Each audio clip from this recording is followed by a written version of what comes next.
condamné à mort.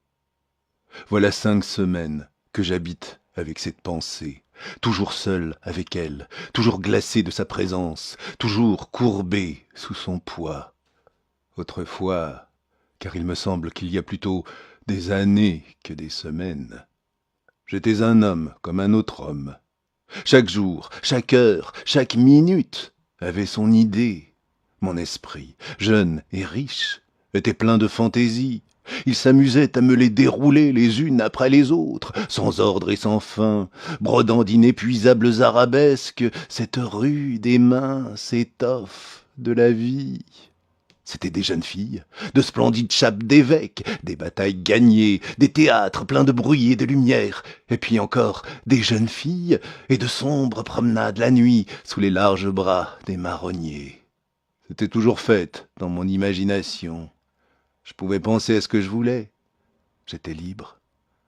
Maintenant, je suis captif. Mon corps est offert dans un cachot. Mon esprit est en prison dans une idée.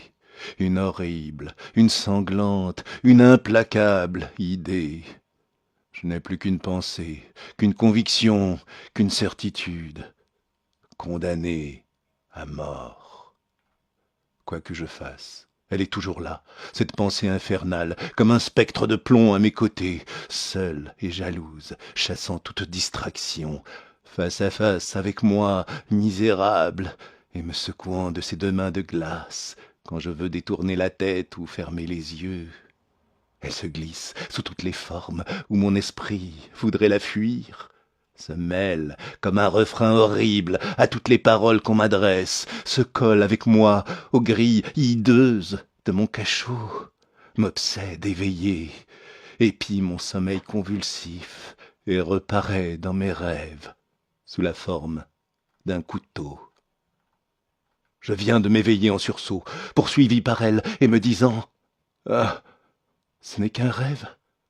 Eh bien, avant même que mes yeux lourds aient eu le temps de s'entr'ouvrir assez pour voir cette fatale pensée écrite dans l'horrible réalité qui m'entoure, sur la dalle mouillée et suante de ma cellule, dans les rayons pâles de ma lampe de nuit, dans la trame grossière de la toile de mes vêtements, sur la sombre figure du soldat de garde, dont la giberne reluit à travers la grille du cachot. Il me semble que déjà une voix a murmuré à mon oreille, condamné à mort. 2.